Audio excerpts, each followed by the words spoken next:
The Health Fix podcast teaches you how to take charge of your health naturally by giving you the information you need to elevate your health.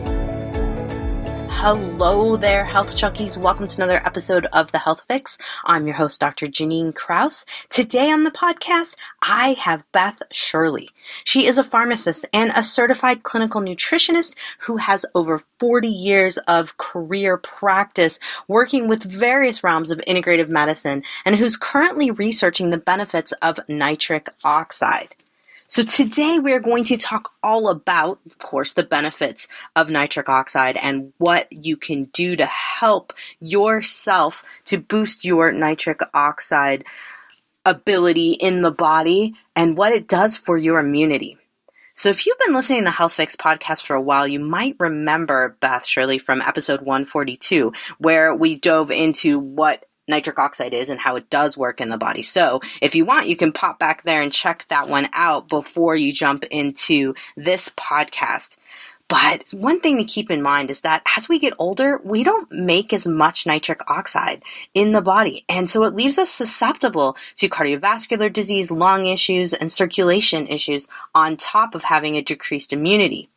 So, in light of everything that's going on right now with all of the virus trouble we've been having, could there be a connection between decreased nitric oxide production and susceptibility to viruses? Well, today we're going to talk about it with Beth. She is such a wealth of knowledge, and I'm so glad to have her back on to share how nitric oxide boosting can keep you healthy, happy, and energized for life. So let's get right onto the podcast. Hello there, health junkies. Welcome to another episode of The Health Fix. I'm your host, Dr. Janine Krause. Today, I have the pleasure of having Beth Shirley on again with me today. I am so excited to talk about immunity, the immune system, and how nitric oxide can benefit us in this department, especially in light of the coronavirus and all of the scary stuff happening with us. And in particular, how we are responding to this and what it's doing to our bodies, what is happening, what can we do to prevent it. And I've found some great info here that's been passed to me by Beth, and I wanted to really talk about what we can do to help prevent some issues with the coronavirus. And like, even if we get it, how can we use nitric oxide to help us to recover? So Beth, thanks for coming on again. Thanks for having me, Janine.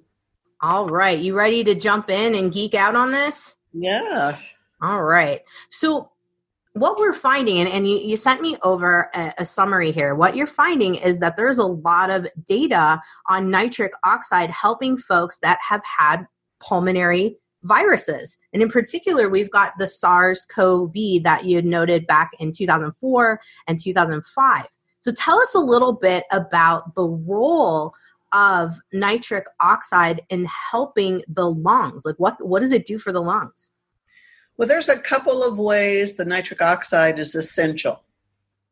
And one of it is to open up the blood vessels, open up the circulation in the microcirculation to be able to allow our defense cells to get in there and clean up and do their job. Without adequate circulation, all of our macrophages and natural killer cells can't get in there and do what they need to do.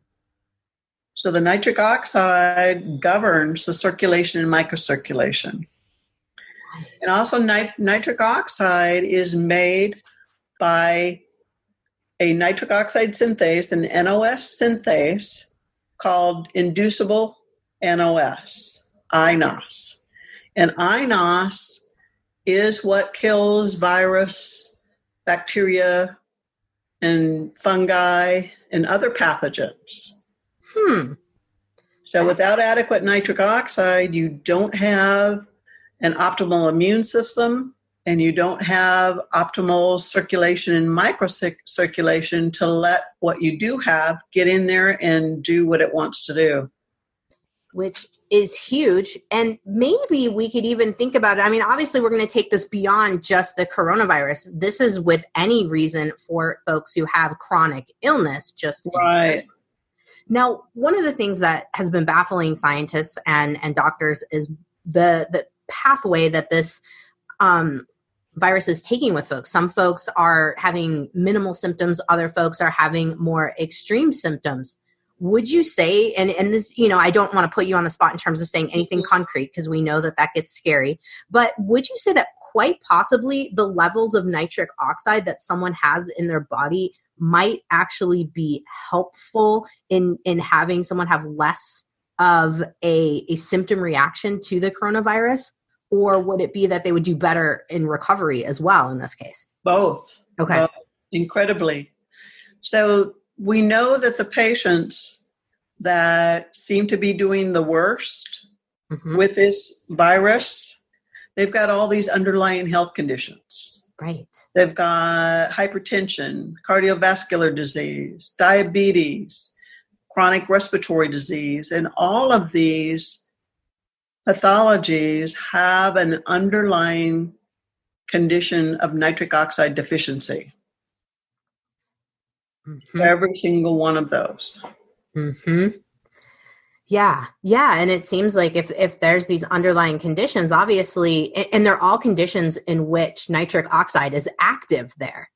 Every single one of them, I can see that's why I would normally use nitric oxide in my office to help treat folks with these particular conditions. Precisely. So in terms of certain kind of thoughts, I think for a lot of people right now, the biggest thing that scares folks with the coronavirus and some of the possibility of what this virus could potentially cause in the body is how it takes over the respiratory system. And in the notes that you had passed to me, we have some information on hypoxia, meaning lowered oxygen levels within the lungs for the folks out there that are listening and wondering exactly what hypoxia means. How does nitric oxide help us specifically on the nitty gritty to help us to oxygenate at the micro level of the lung? The red blood cells require adequate nitric oxide in order to be able to deliver oxygen to the cells. So without adequate nitric oxide, even if you do have oxygen in your red blood cells, you can't deliver it.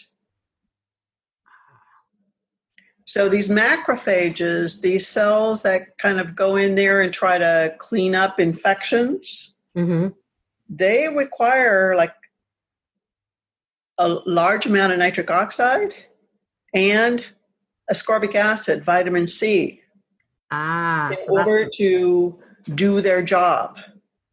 Okay. So both of those are required in order to clean up what's going on in the lungs.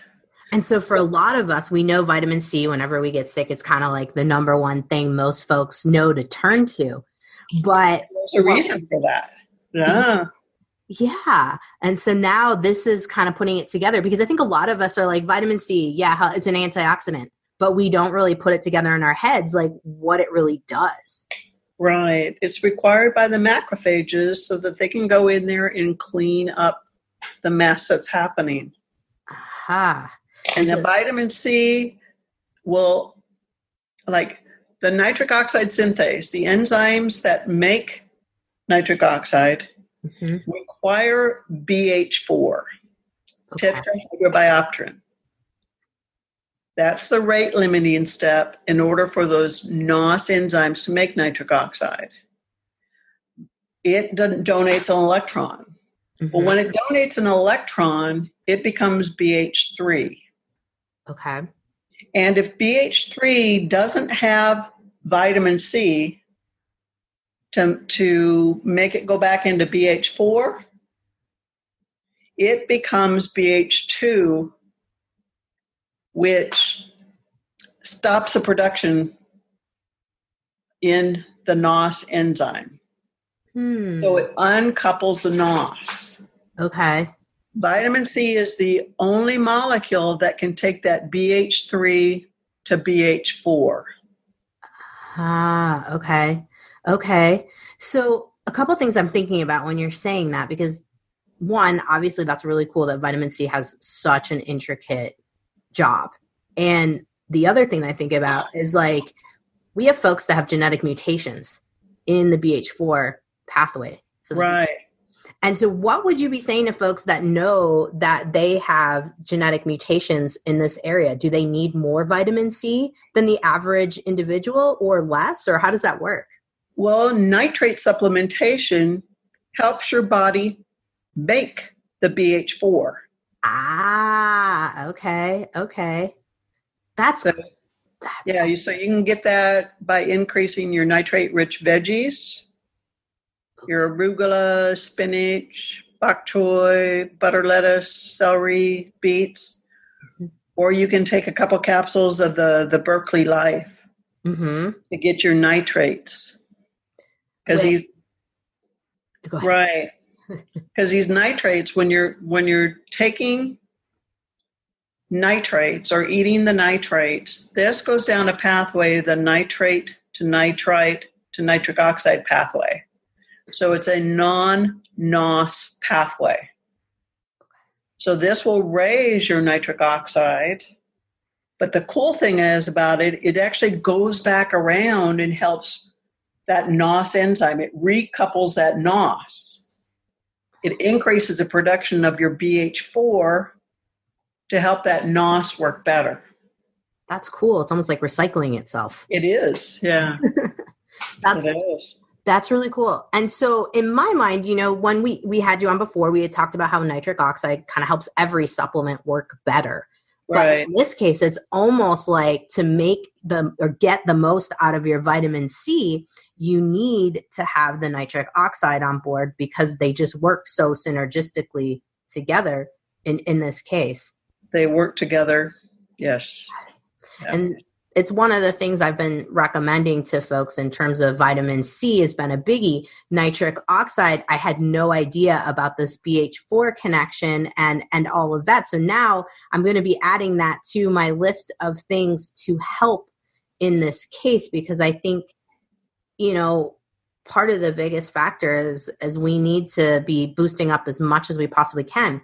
Now, in terms of vitamin C and dosage of nitric oxide, does it vary? Is there anything where we'll deplete vitamin C faster the more amount of nitric oxide we have in the body, or anything of that nature? Do we need to have a good ratio between the two of them? It's not so much a ratio. It's all depending on what state your body is in. Gotcha. Okay. But I wanted to say one thing about the BH4. Yeah. Because all of this, all the media and stuff is telling us to be afraid, be very afraid, don't go outside, don't talk to anybody, don't touch anybody. Right. Okay, this is really anxiety provoking. Uh-huh. Well, BH4 will help you make your serotonin. Ooh. It's required to make your serotonin, your dopamine, your norepinephrine, your epinephrine. But also, it's important for sleep because melatonin is made from serotonin. Mm-hmm. So when you're BH4 deficient, you're not making your serotonin, you're not making your melatonin. So you're anxious, depressed, not sleeping correctly, probably eating funky. Sure. All of these things that we're subjected to right now. Oh my gosh, I think every patient I've talked to, everybody that's come in my office is in that mode of fight or flight and scared. Exactly. And terrified. And that's huge to kind of think about it in this case too, in that not only can nitric oxide and BH4, in the connection with BH4 help us to calm our nervous system down and help us to sleep and rest so that we can be healthy. I mean, this is huge. But not only that, I've talked with 2 families that I have personally in my practice that are dealing with the virus going through their whole family. And the anxiety that is coming up with any sensation of them feeling like they're not going to be able to breathe, it's through the roof. And exactly. And so giving a little bit of the nitric oxide to help calm the system, thinking of it as that way, that's incredible. That is absolutely incredible. Now, what? So I want you guys to look up Doris Law, Loh. Okay. I was listening to her podcast with Jay Campbell right before I came on, and she's doing research with vitamin C and the COVID. And she actually just got through saying that if you start feeling symptoms and you start on the vitamin C right away, it won't get so severe. And what dosing are we talking about here? Because I think that's been a big debate and amongst folks. How much do you take? What do you do? Yeah, that will be up to you to decide for people. Sure. on how oxidative stressed they are. Okay. The sicker they are, the more you're going to need. That makes sense. So for those of you out there that are listening to this and you're wondering about your amount of vitamin C that you need, you want to be thinking about how sick are you in terms of health-wise.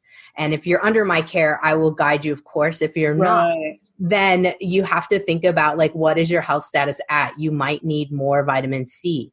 And if you're a smoker, you'll need a lot more. If you're living in a city where there's a lot of pollution, you're going to need more. Absolutely. Those would be things that I would be thinking about too, folks. So yeah, the more that you are exposed to pollution, the more that you are exposed to even toxins. Say you work in a job where there's more toxic environment around you, things of that nature. Definitely things to be thinking about there. Right. So there's a lot of oxidative stress and free radicals in anybody that's chronically ill. And the nitric oxide not only suppresses some of this free radical formation, it scavenges these free radicals, so they're not so damaging. Makes sense. Yeah. Makes sense. Yeah, it's keeping us, keeping things at bay if we get the nitric oxide in right away. I think that's a huge thing to be thinking about on that line. Now, in terms of other pathways, and in particular, I was very curious about the virus in and of itself. And you've got some notes here in terms of what happens with COVID and its kind of activation of certain enzymes and cleavage and different things, geeky cellular things happening with it, and how nitric oxide helps in that case. Right.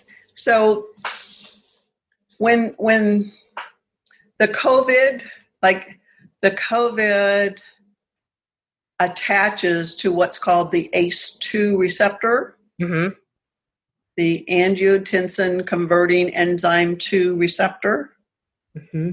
And so there's a lot of controversy now about whether if somebody's on an ACE inhibitor or an ARB, whether they should, get off of it or not. But that's up to you and your practitioner. But when you're nitric oxide deficient and vitamin C deficient, these make that COVID more toxic. Okay. It increases what's called the cytokine storm, which is all of these inflammatory molecules. So the body's trying to help you by being inflamed, by calling all of these macrophages and natural killer cells and all these cells to an area that it wants to clean up. It wants to attack these viruses and it wants to clean up. But without adequate circulation and without adequate vitamin C, you're not the macrophages and the natural killer cells aren't able to do their job. Okay. And so they just kind of get stuck in these little small places in the lungs, and things can't get by them. They can't flow. And the lungs fill up, and things go downhill from that. That is, and that's, essentially where we're having folks have a lot of the symptoms, right? Where we're ending up in the breathe, and where we're ending up in having to transport people to the ER, where we're having to innovate and do things of that nature that are what unfortunately keep people in the hospital. And of course, our jobs are right now, at least in my job, is to keep people out of the hospital and different ways we can keep people out of the hospital. Now, I think it's really interesting that you mentioned the cytokine storm. And for a lot of people, that might sound really bizarre as to what is a cytokine storm. But what we all can understand in terms of what's been described for COVID is this intense immune system reaction where the fevers are going on for hours and days. And what I've had some patients talk about is headaches that feel like their head is going to explode. And part of that is dehydration and not having the electrolytes. But I also wonder how much of that could possibly be lack of nitric oxide to get oxygenation throughout the body. Exactly. To bring the oxygen, the nutrients, the vitamin C, the glucose to the cells, and to carry away the debris. Aha. So when when these macrophages and natural killer cells are in there trying to fight this infection, you've got to have your circulation and microcirculation open in order to bring this debris away. Otherwise, stuff gets stuck. And the stuff getting stuck, like you were saying, just so we can clarify for everybody, is what kind of starts the process of the fluids building up in the lungs and essentially us having trouble breathing. And then essentially it's much like you're drowning in your own fluids. Right. Which, sorry, folks, kind of graphic, but it is a process that truly is happening with folks. Now, I haven't seen it within my practice, but it's not pretty. But I think it's important to mention, like you had said, the clearing out. Now, I've heard from some other docs I've talked with that we've got a lot of patients who are coming off of coronavirus and they are feeling awful and it's taking them forever to recover. Would you be thinking the same kind of thing? Nitric oxide not clearing out the toxins so they still have the debris hanging out? Yeah, for sure. Okay. Yeah. Now, here's maybe a random tangent, but if the fluid's going to build up in the lungs, and that's one of the places where COVID is more active, if fluid is building up in someone's body just in general, in terms of edema, like lower leg edema, arm edema, would you be saying that perhaps nitric oxide could be beneficial for these folks too, because we have fluid buildup post-infection that we're just not circulating debris, perhaps even through the lymphatic system? Right. Things are getting stuck. Okay. Yeah. Okay. So we definitely have a combination of things going on. And folks, we can take this podcast and use it towards, many different things in terms of chronic illness in general, right? Not just COVID, right? Yeah, not just COVID, because I don't want it to be like this is the complete COVID channel right now. No, it's not. Any chronic illness has nitric oxide dysfunction, hypoxia, and free radicals, oxidative stress. This is the base of any chronic illness. And a huge thing for us to start thinking about, because as a naturopathic doctor, I see a lot of the damaging effects that the body has when things get stuck, when they aren't moving. And right now, yes, we're starting to, I think this virus is highlighting how unhealthy and how stuck with toxins a lot of us truly are. You think? It's kind of a big oh crap, whoa, we are not taking care of ourselves like we should. And, you know, I have been using nitric oxide in my practice and with myself since we talked last year. And I've noticed quite a bit of difference in my energy, my focus, my ability to be able to recover from some pretty strenuous days and workouts. And I've been continuously impressed. And of course, I'm on it right now for sure. Will not be stopping that. And my 83-year-old father, I was talking about it, that we tried some out on my dad, and he's still taking it now, and he's doing really good. And of course, with this virus, my dad has been exposed to my cousin who had influenza B. We just found that out a couple of days ago. And my dad was around him for weeks and weeks, and my dad's fine. Absolutely fine. So for those of you out there listening to this, there's proof here that we've got some really impressive things going on with nitric oxide. Now, I want to talk a little bit about respiratory conditions in general and the utilization of nitric oxide to help these folks, because I see so many people that have what I would call a reactive or almost an allergy-based kind of lung issue, where as soon as they get stressed, the lung, they're having trouble breathing, but they're going to the point where they're wheezing bad. The fluid is building up. We have this kind of stuff going on.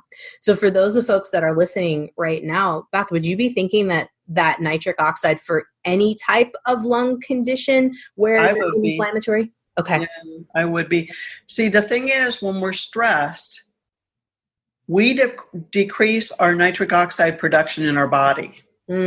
Stress, the cortisol molecule, inhibits our iNOS, which is working against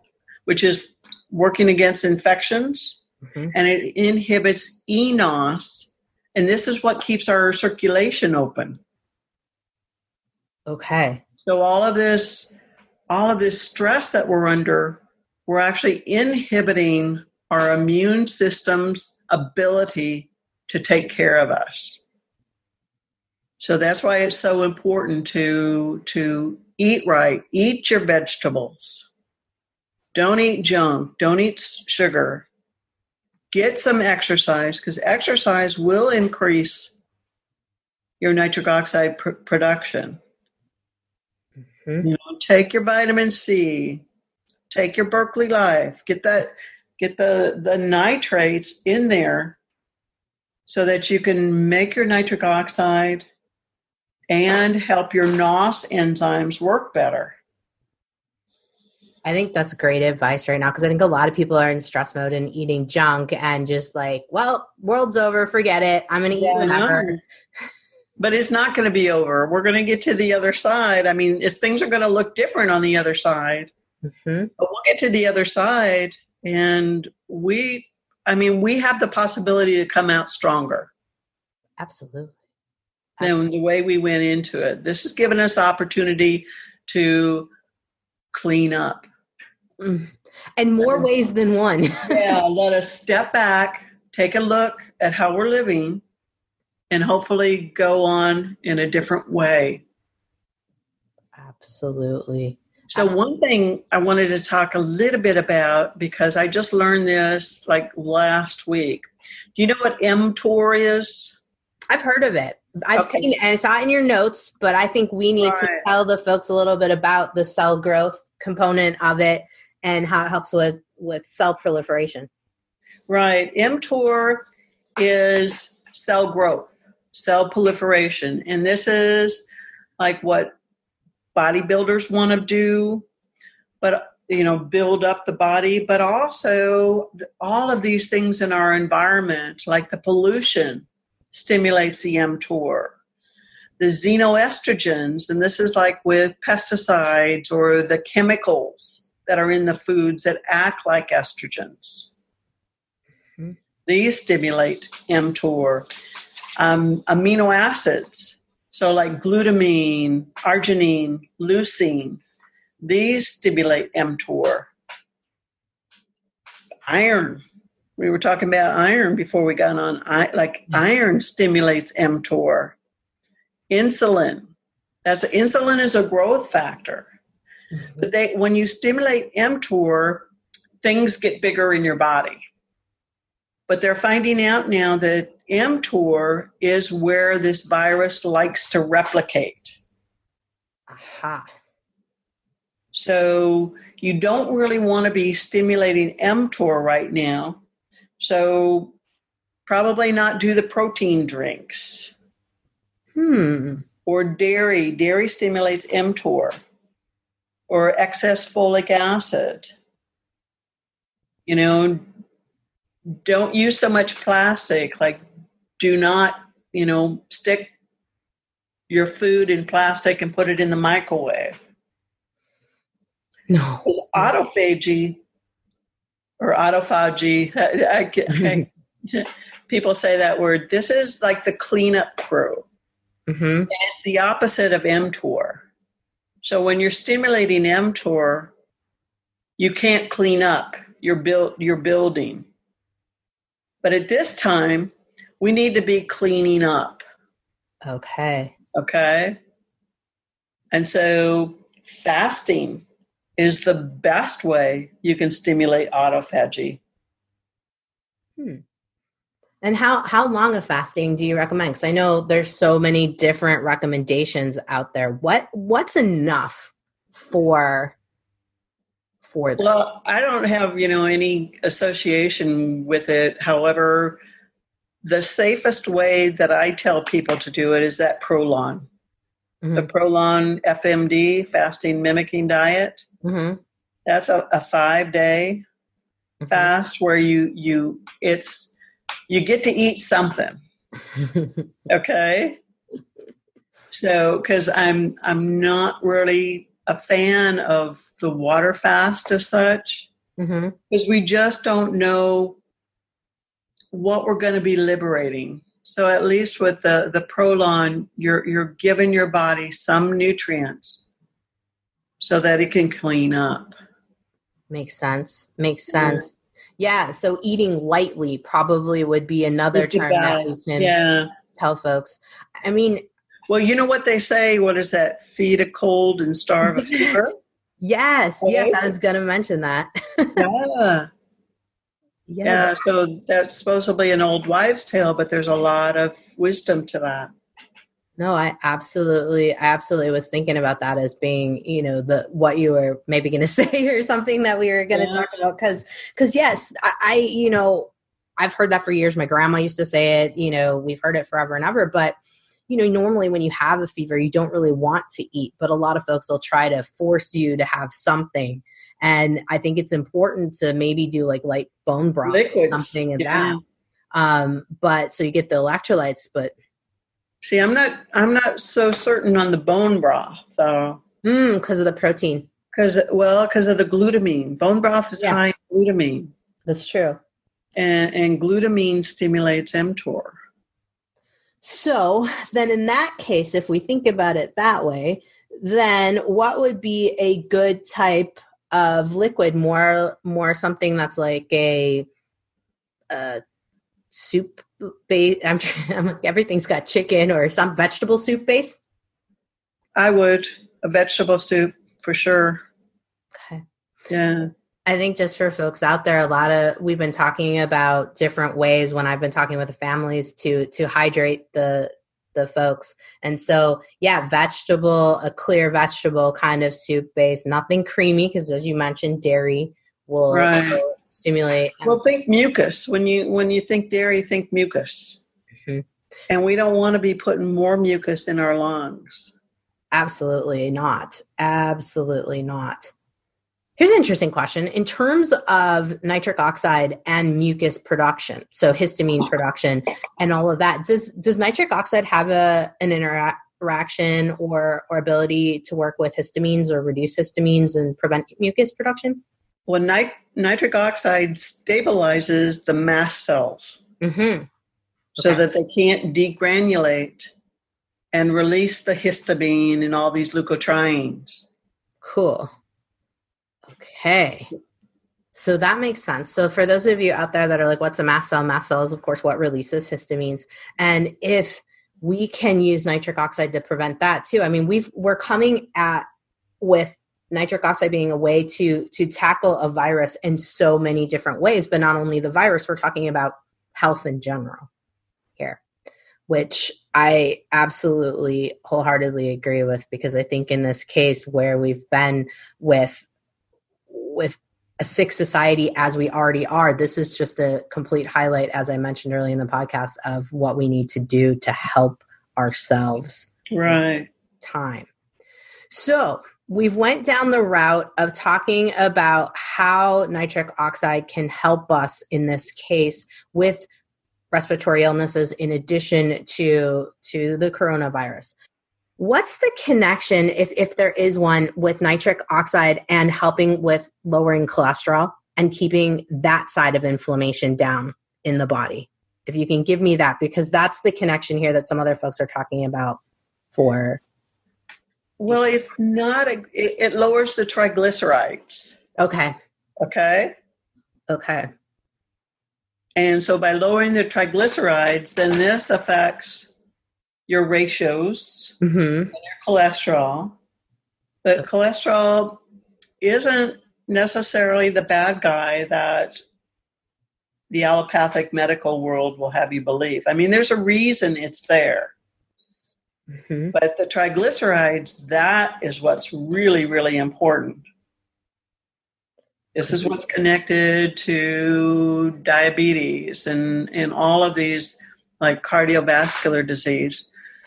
I mean, when your blood vessels get injured, the body uses that cholesterol to kind of spackle that injury. And it usually gets injured, by a lot of things, like even like the small LDL, the little BB things kind of hitting the blood vessels. But it spackles it with the cholesterol. But then it's when all these macrophages kind of get stuck on it and then starts building up the plaque.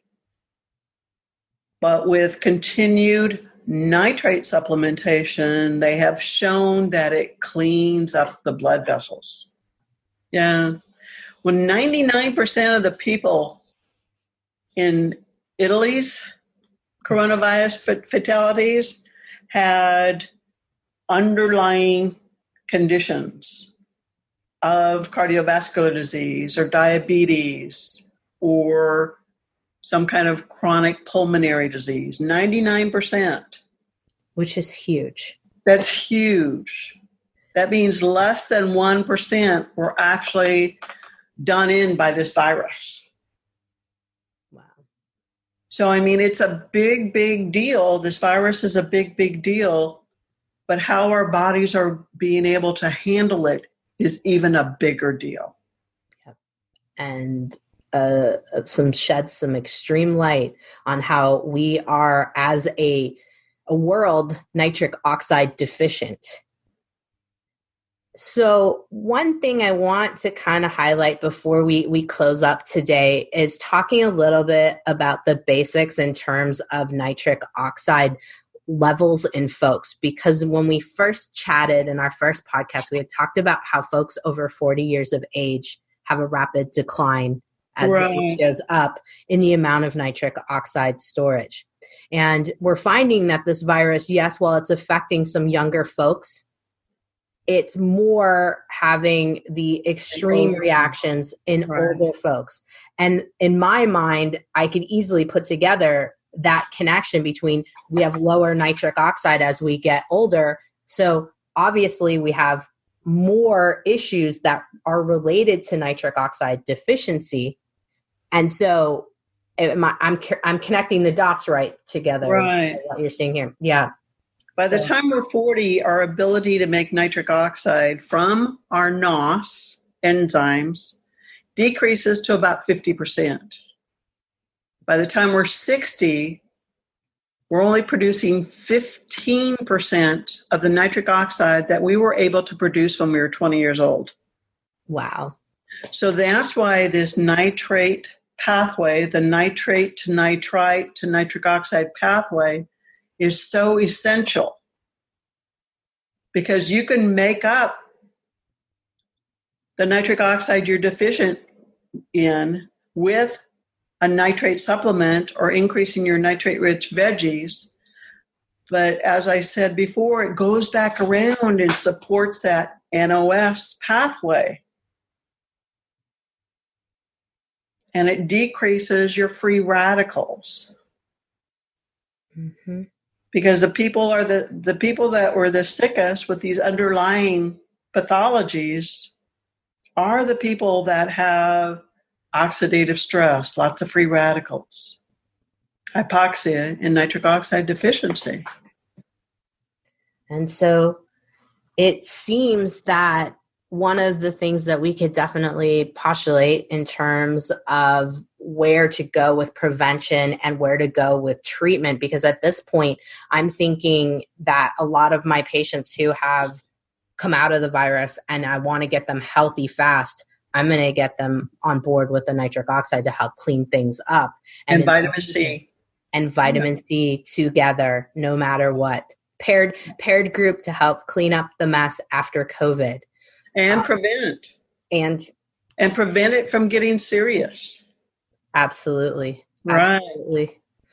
Oh, wow. Thank you for shedding the light on this information. I know so many people are going to eat this up. Literally, I am going to push the podcast out sooner so that all of you can hear this, because I think it's absolutely important right now in the state of where we're at and lost and scared as to what to do.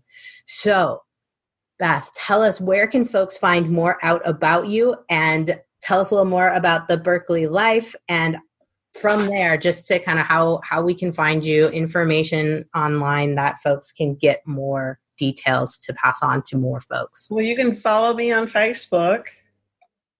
I post a lot of these studies that I'm quoting from. I post a lot of those on Facebook or on LinkedIn. Perfect. Okay, the Berkeley Life Professional Nitric Oxide Support, that's a professional only product, so you can get that through Janine. And I will have my link for sure at the end of this podcast, and it'll be on my podcast notes at drjkrausend.com, guys. I have a Get Healthy store link, so take a look at that way we can do that as well and get you guys this. It's one of the things that is not sold out as of yet. I'm hoping that we've got good supplies of it. Beth, are we well stocked? We've got good supplies. We've got good supplies. Good deal, because I think a lot of people did a big run on zinc, and at this point I'm thinking nitric oxide and vitamin C are where we want to put our efforts versus worry too much about zinc. So we've got some nitric oxide test strips. Mm-hmm. Yes. That are real valuable on seeing where your body is and able, in order to take the nitrate and turn it into nitrite and then into nitric oxide. So these test strips will give you a level of the nitrate concentration in your saliva. Yes. And so, yes, folks, if you are in here in Tacoma, Washington, I have these, and we could figure out a way to get to them to you via the social distancing issues. We'll get them to you to test them out. I've got quite a few here as well. And you can purchase them as well to determine, are you getting to the levels you need to be? And that's the coolest part about having the Berkeley Life product, is because how many supplements can you take that you actually know you're getting enough of it in, and you even know like where you're at day to day. So I love that you guys have the testing, because it helps. And for those of you out there, it's just like a little tab. You put it into your mouth, you put it right next to your tongue, get some saliva on there for 5 seconds. You take the little strip, squeeze it together for another 10 seconds, and then you read it. So it's really easy to do, and you can see if you are optimized each day. And this would be a great thing for all of us to add to our protocols we have to make sure that we are staying on top of our health and beyond the coronavirus. This is not just coronavirus help here. We're talking future. No. Yeah, cardiovascular disease is still the number one killer in the United States. And number one killer. And that's a nitric oxide deficiency. And we can change that. Doesn't have to be. I absolutely agree. And as my practice is full of lots of firefighters, and that's the number one killer of firefighters, I definitely have a lot of folks jumping on board with the nitric oxide. And I think it's huge. I've seen some great results in my practice. I'm really thankful that you and I connected to be able to offer this in my practice and you to educate me so much more on nitric oxide. I sincerely appreciate you taking the time today to help us to ease some of our anxiety around the coronavirus and what we can do to help us to be healthy in the future and right now. Thank you, Janine. Okay, everybody, I hope you really enjoyed that podcast. Great information there. Hope you took some notes. But if you didn't, I have the podcast notes at drjkrausend.com or at thehealthfixpodcast.com, where you can find a link to Beth Shirley's LinkedIn account where she has all of her stuff posted on her research. You could also find Berkeley Life Professional there on LinkedIn as well. And if you're interested in finding the Berkeley Life Professional products, I do have them at my Get Healthy store, and I have a link there as well on my podcast notes. Now, if you're finding this information really helpful and you're enjoying what I'm saying, you can check out some more information from me. I have a masterclass called The 5 Shifts to Take Control of Stress, Calm Anxiety, and Have Incredible All-Day Energy, even if you've tried everything else. I highly recommend going over there and checking out my masterclass, see what you can glean in terms of information from there. And if you really like that, I am taking folks to work with me in my 8-week program to transform your health. And you can find out more information on that from me directly. I love to chat with folks and would love to get some clarity on what you're struggling with. I'm offering 45-minute free consults. Yes, free 45 minutes. Let's chat. Let's get you clear on what you need to do to move your health forward. I'm here to help. I want to help. And now is a great time to take charge of your health. Hey, health junkies, Dr. Janine Krause here. I hope you enjoyed my podcast. Guess what? I have a Facebook group. It's called Anti-Aging Health Tips with Dr. Janine Krause. So if you want a little bit more of the Health Fix podcast, head over to my Facebook group and let's chat. Now, I'm also offering a health transformation and restoration program. It's a one-on-one with me, and it's for folks who are sick and tired of going to doc after doc and health coach after health coach and not seeing the results that they want and deserve. In my program, I'm working with folks with transformation. So this isn't just a light program. This is a big deal. I'm going to change how you think about your health and your life kind of program. And I'm super excited to offer it to folks. And if you are at all interested, we should talk. I'm offering 45 minutes free with me chatting to see if and how I can help you. And you can get all the details over at my website, drjkrausend.com. All right, you've survived another episode of The Health Fix. I'm your host, Dr. Janine Krause. Have a great day, whatever you're doing. Subscribe, rate, and share info.